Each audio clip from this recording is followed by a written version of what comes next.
Hi, everybody. This is Sarah Saxby, your holistic nutritionist and transformation coach in Cleveland, Ohio. And today I would like to talk about what kind of inspired me for this episode is I saw this meme on Facebook, and it said, "You never really know how bad someone has treated you until you explain it to someone else." And I know I've mentioned this in previous vlogs and things, but that I wanted to talk about that a little bit more. And by the way, this is my plant. My kid's named her Gloria, and she's really making an appearance in this video. She's had some hard times, but she's getting better. But I just realized that she's in there. My plants are they're like my kids. I'm a plant person. So anyway, so the meme, so you never really know how bad someone's treated you until you explain it to someone else. And one thing that I wanted to mention in my relationship was that, and as you guys know, if you've listened to previous vlogs, is that I no longer confided in anyone else, right? I had friends and I had coworkers, and plenty of people that I could talk to, but I didn't because I was embarrassed, right? I was embarrassed. These people would have held me accountable. It's possible that I would have had to have made a move and done something about it. All these various reasons why you just stay quiet.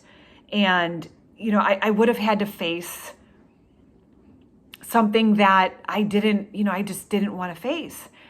So I kept things very quiet. But not only that, and I don't know if anyone, I'm sure there's people out there that have experienced this, but one thing that I was constantly told by my ex is that I should never compare us to anyone else.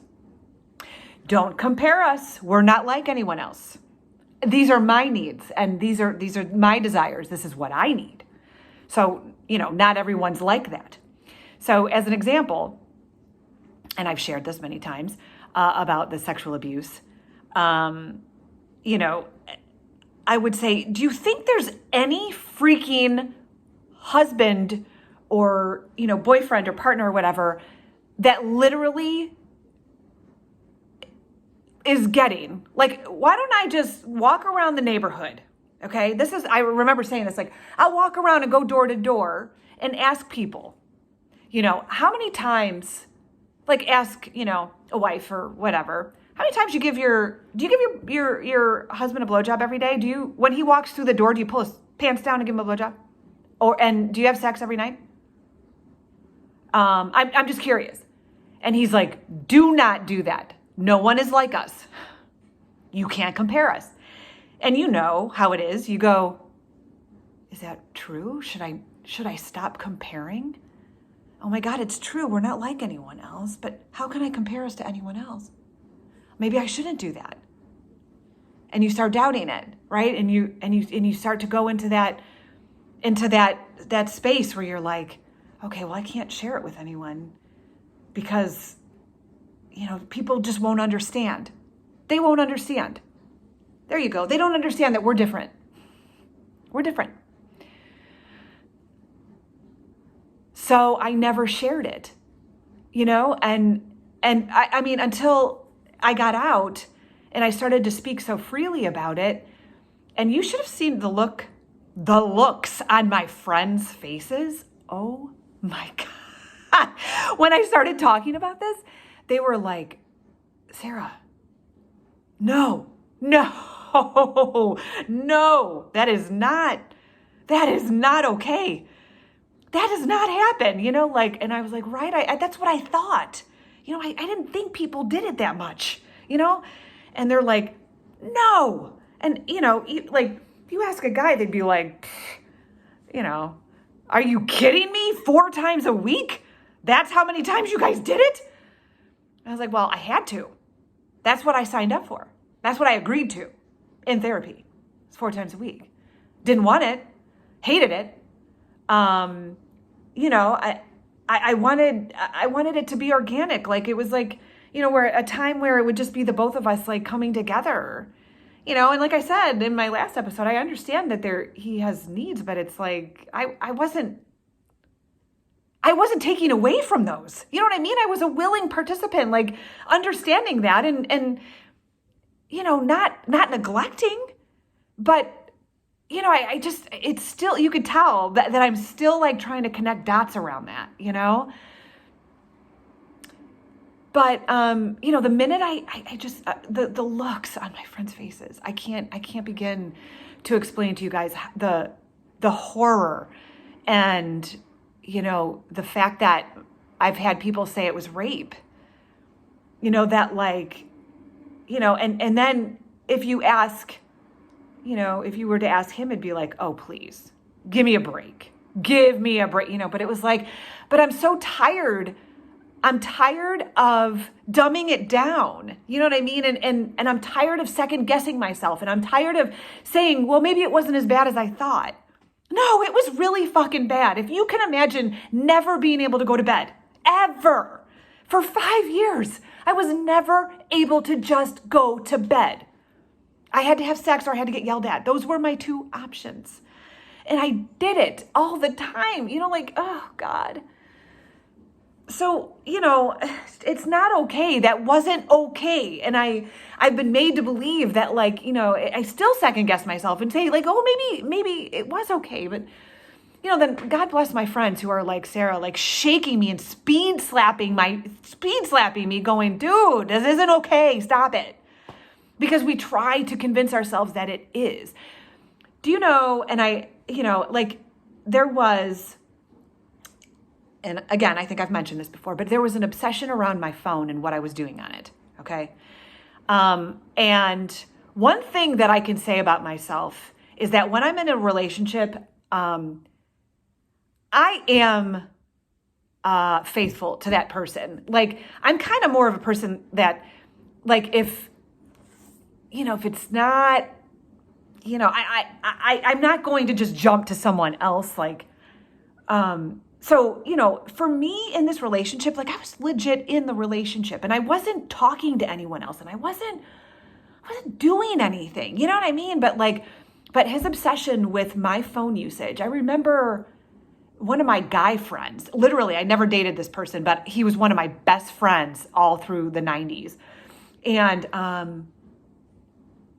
And like he texted me and we were just going back and forth and whatnot. And I remember my ex, he was like, you didn't tell me you were talking to him. And I go, so? And he's like, it's a guy. And I go, so what? He's one of my friends.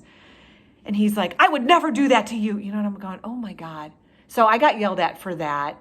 And I know, you know, like I could never be friends with my friend, you know, because he's a guy and, you know, it's just so fucked up. But what, you know, whenever I was texting or whenever I was on it, he'd go, what are you doing? What are you doing? Who are you talking to? What are you talking about? And I'll tell you what, there was one day that his daughter goes, leave her alone.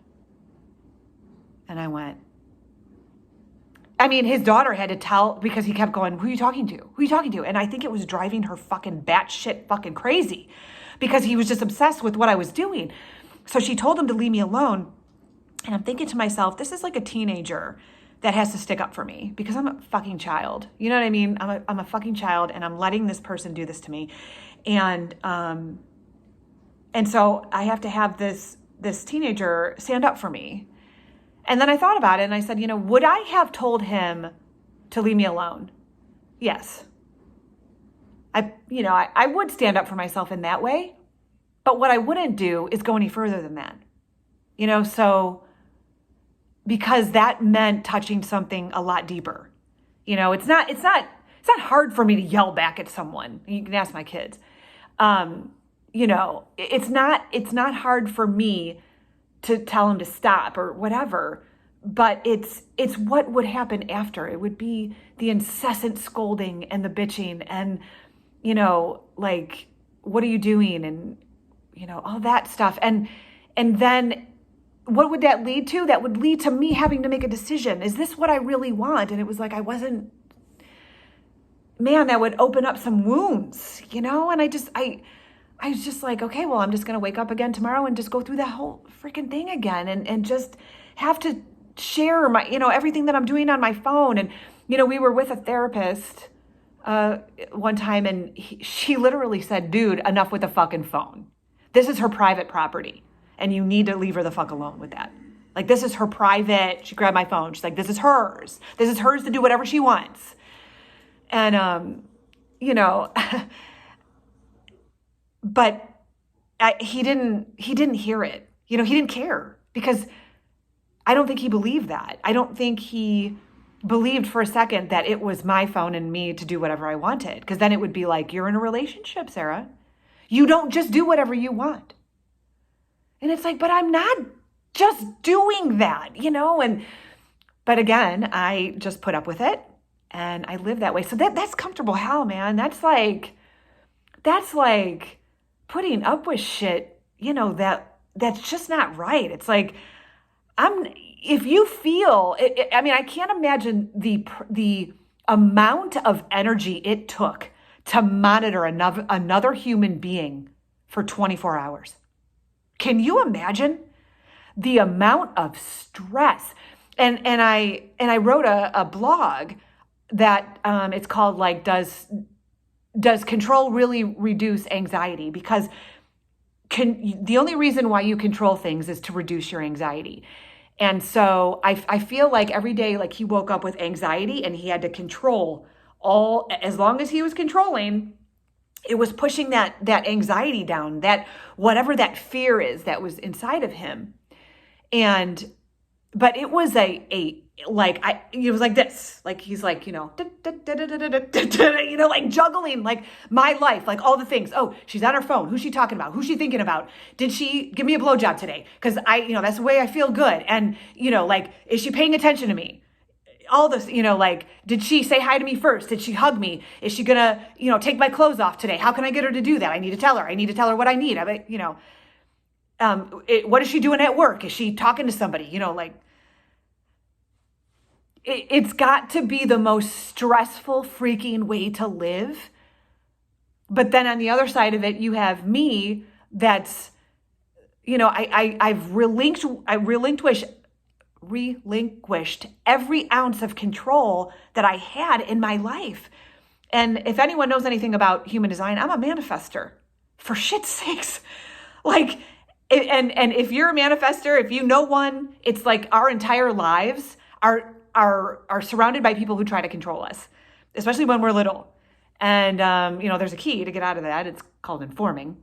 But that's a whole nother story. But, I felt like I would inform, I would say, these are the things that I'm going to be doing X, Y, Z. But there was never any sort of support for me, never. And he felt that if he let me go to bed without having sex, that was him supporting me. That was me getting my way, so it'd be like those 3 nights that I didn't have to have sex, it would be like, well, those were my freebies. That was me getting my way. And I can assure you that, anyone who has been under this sort of control knows that you are 100% useless. You are useless to that person if you are under the weather. And, I hated, I would, get my period and I knew that shit was going down and I would get yelled at. The minute I would tell him that I got it, he would be like, are you fucking kidding me? And he'd be like, it's on my calendar. You're not supposed to have it till next week. Are you fucking kidding me? This is what would happen. And I felt so sick and so bloated and so uncomfortable. And I had no one to take care of me. So it was either like, do what he wanted me to do, because of course I could still do things, right? I might not be able to have sex. I could in the shower, could give him a blowjob, could do whatever.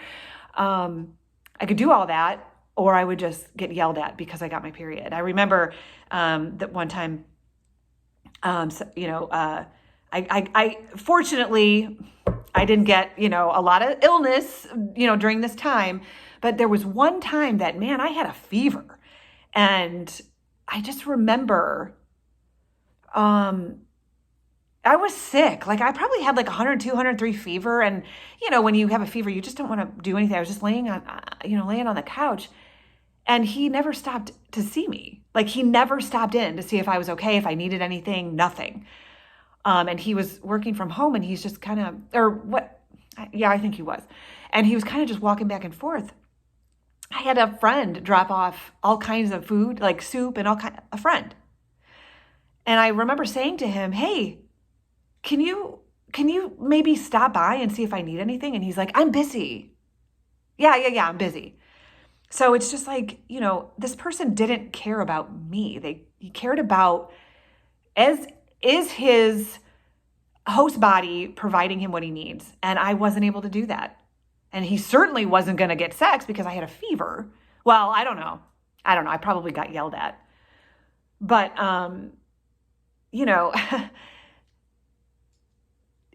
how is that okay?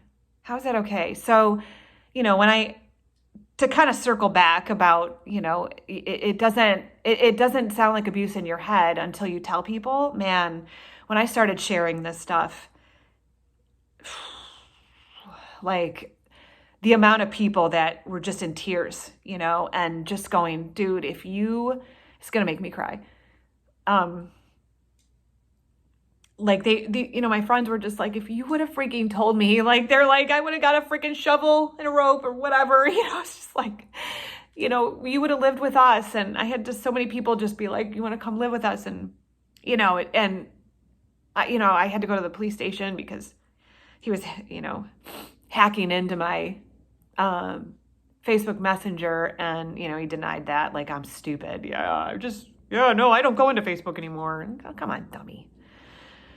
Anyway, so I had to go to the police, and I kind of, did that, but I had a good friend go with me, and it was just like, I could tell she wanted to literally like just strangle this person because of everything I'd been through. But anyway, so just please talk to friends and be strong enough to be able to talk to friends and explain everything in detail about what you're experiencing, and hopefully, different perspectives, and don't silence suffer.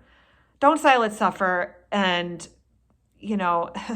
there's this thing called learned helplessness too, that if you Google it, it's amazing. I mean, it's kind of like one of those things, like the way I explain it is, say you have like a really tight hairband around your wrist and it's pinching you, and you go about your day and it's just pinching the whole time, and you just fucking keep it there because you're just like used to like being in pain. And it's like, and then all of a sudden you go, why don't I just take it off? And you're like, oh my God, that feels so much better. But it's like you went through 4 hours of like being pinched and it literally like welting your skin. So that's kind of how I am. It's like this learned helplessness. It's like I'm helpless, and I just have to take the pain, and I don't even realize it's pain anymore. So yeah. So hope this helps you all, and come visit me, strategiesforhappiness.com. comfortablehell.com. Leave your comments below, and love you guys. We'll talk to you soon. Bye.